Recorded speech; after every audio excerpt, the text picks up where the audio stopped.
terrorist attack in France. Everyone led with it. CNN, breaking news, terrorists have attacked Charlie Hebdo headquarters. BBC, and in breaking news, unconfirmed reports saying 12 people have been killed by terrorists. Everyone said they were terrorists. It was weird to me because we didn't know that they were terrorists. We just knew that they were Middle Eastern. But immediately we went to terrorists. Because if you're Middle Eastern, that's a terrorist. That's the world we live in now. Yeah. If you're Middle Eastern, terrorism is your trademark. It's so crazy how easy it is to get people to hate a group of people, because that's what happened. Charlie Hebdo, and then everyone started saying things about Muslims. These damn Muslims. We gotta stop Islam. That's what we gotta do. We gotta stop these Islamists, these Muslims. Now, I'm not saying all Muslims are terrorists, but all terrorists are Muslims. It sounds really smart, doesn't it? It sounds really smart. Yeah, but it's not. It's stupid and it's hate speech. That's what it is. It really is.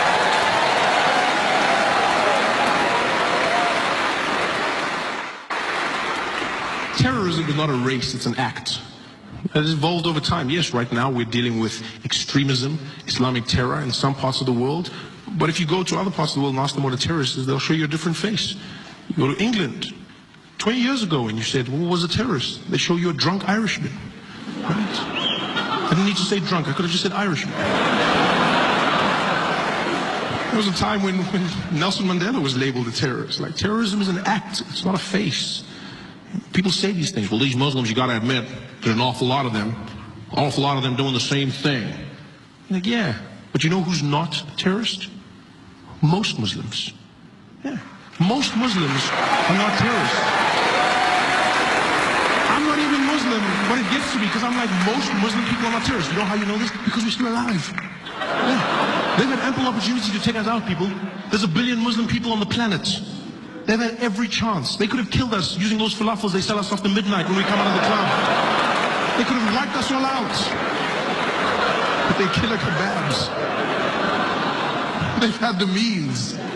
It's so weird to see our prejudices, you know, the way people are labeled in the media, in society. It's not just Muslim people, you see it with black people as well. People saying these things like, you know, I remember when the riots were happening in Baltimore, people quickly jumped these thugs. These are a bunch of thugs running around, these thugs. You know, I'm starting to think black people like crime. That's what I'm starting to think. Is that the only way they can deal with it? Black people like crime. No. Black people don't like crime. Because you know who's not a criminal? Most black people. Yeah, most black people are not criminals. Black people hate crime just like everybody else. It's not like black people are cheering crime on. It's not like they're watching a black guy do something like, yeah, Darnell, you steal that, man, you steal that. Yeah, no. When black people see a black person doing a crime, they also looking at the person like, that nigga crazy. You've got to fight the act, not the face. Not a face that you put to, it's not the same thing. And everybody has it, you know.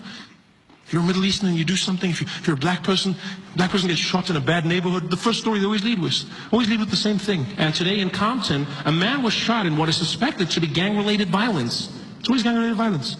It never says anything else. It never says two guys, gang-related, probably gang-related. Why do you say that? Well, because, you know, in this area there's hip-hop. Why is it gang-related? It doesn't matter who it is. It could be two kids. Someone got shot. A 3-year-old was shot today by a 4-year-old in what is suspected to be gang-related violence. But they're kids. Yeah, they recruit very young. Wasn't a mistake? No, it's not a mistake. It's never a mistake. But if it's in a rich neighborhood, the story changes. Because you'll never hear them reporting the same thing about the Hamptons. And today in the Hamptons, a man was shot in what is suspected to be gang-related violence. The Burberry gang has been known to operate around these parts. And recently, they never say those things. In fact, you're more likely to see the police commissioner going, we've just conducted an investigation.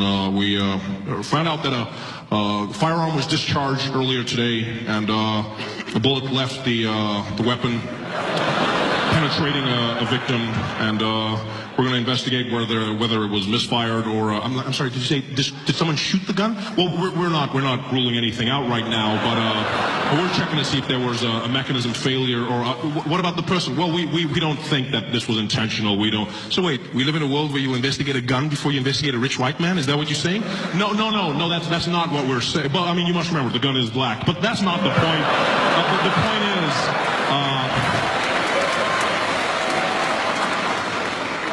It's so weird how our prejudices have given everyone their lane. Middle Eastern does something, they're a terrorist. Black person does something, They're gang-related. They're a thug. But if a white guy walks into a church killing 9 people dead, what do they lead with on the news? And today, in an isolated incident, a lone gunman walked into a church, opening fire and killing 9 people. It's always a lone gunman. Yeah, a lone gunman with no ties to society whatsoever. They always separate him as quickly as possible. I love how they do that. He kept to himself and was notoriously unfriendly. He had no friends whatsoever. No friends? Really? No friends? Not even one? Not even one? No friends?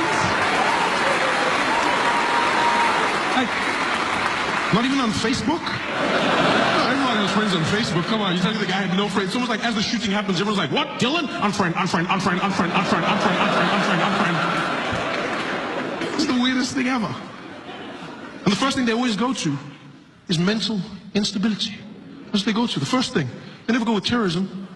What happened? Are we saying this was terrorism? Well, we're not going to jump to that conclusion. This was a young man who was really mentally, he was unstable. He was a troubled young man, but he was a terrorist. He committed a terrorist act, walked into a building, shot a bunch of people to try and spread a message of hatred, right? He was trying to pass something. He was trying to do something. That's an act of terror. No, not necessarily. He was a troubled young man. Yes, and a terrorist. Yeah, but he was mentally unstable, just like terrorists. That's exactly what a terrorist is. There's no normal reason to blow yourself up. That is ridiculous. You're crazy. You're crazy. But you're still a terrorist. It's weird. It's almost like without realizing it, what they're saying on the news is, you know, this young white man is clearly struggling with something. I mean, because... why would you forego all that privilege? Why would you... I mean, he was a young white man. Why would you throw that all away? I mean, if he was a minority, I get it, because that sucks. But I mean, why would you throw it? He must be crazy. This is madness. I refuse to be part of this. I refuse to live in a world where we'll deny white people the moniker of terrorist. That's racism, people. That's what that is. If a white man through hard work and determination commits an act of terror, he deserves to be called a terrorist. He worked for it, damn it. You don't deprive him of that because of the color of his skin. You give it to him and you put him up there. Bin Walid and Charlie.